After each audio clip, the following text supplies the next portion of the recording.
Hey guys, it's TJ from Church Folk Revolution and Church Folk Revolution Radio and PimPreacher.com.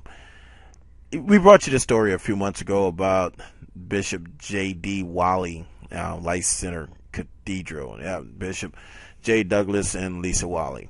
It was a story of a church that was impacted, hit real hard by Katrina. And, our patience ran out with what was going on with the congregation. Wanted to see, hey, when are y'all going to rebuild this church that I pass on my way, to pick up my daughter every day? When is this church just sitting over here in ruins? And then we began to look into the story, and then we realized that, they actually received money. The pastor received $2 million. As we look deeper into the story, we realized that the church is still in a tent because someone beat them out of the money. All right. Well, we coming to you with an update. Hurricane Isaac came through on the anniversary, ironically, on the anniversary of Hurricane Katrina. And Hurricane Isaac basically tore up the tent. So the tent was torn up. And just to give you a brief, I received a brief background story to this. I received an email from, I guess, one of the members over at Life Center who said they're done. They can't take it no more. They're at their wits' end with Bishop J.D. Wally and the fact that he's having them outside in the tent. And they're demanding now, the members are demanding to know what happened to the money. And as you look at the tent, and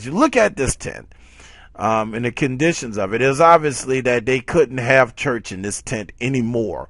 And tents are temporary. I mean, they're not designed to be permanent structures.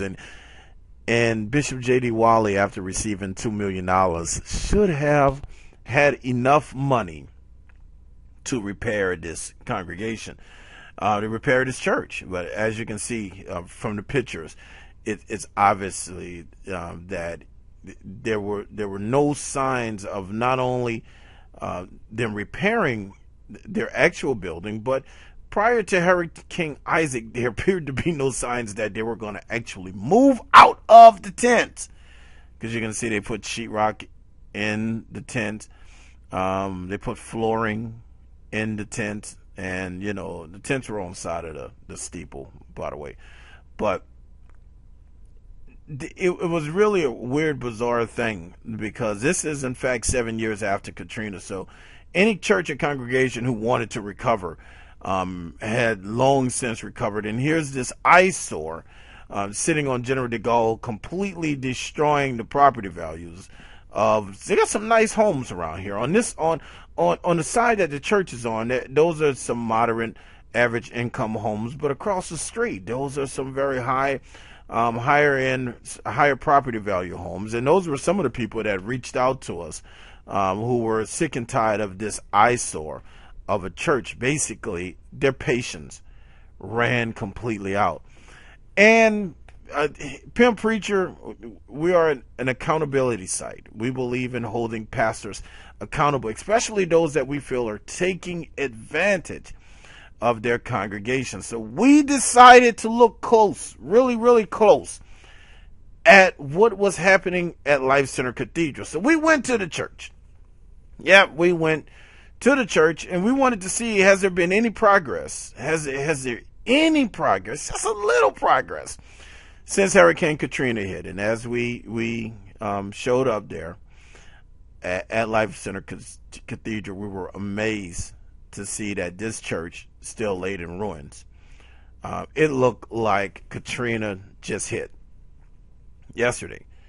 And then Hurricane Isaac comes through, And it raises questions. Some of the questions that it raises is, okay, Bishop J.D. Wally, we understand that you and your wife may claim that a contractor ran off with the money. We understand that. We get it. The contractor ran off with the money. There were people that donated money to help the original church. The original church, in the construction of the original church.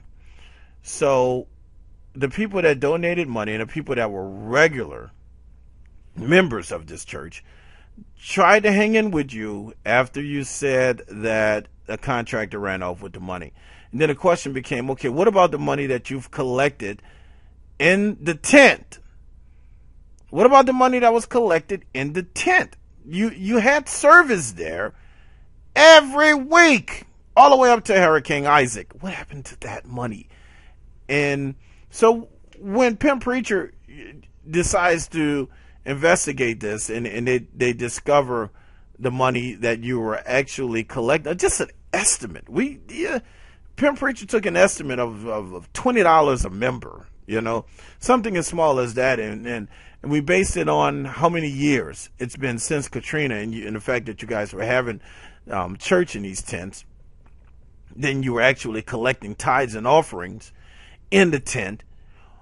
What did you do with the money from the tithes and the offerings that you collected in the tent? Like, why is it that you couldn't take some of that money and begin to find these members a place to stay cool in the summer, dry when it's raining, and warm in the winter? And my daughter contacts me, because she saw the article. She remembered when I became upset about it, and we began to cover the story. She said, well, Daddy, right by my house off of Tullis, there's a church. This church got started a few months ago, and they're almost finished. So I drove over there to take a look at the church, right?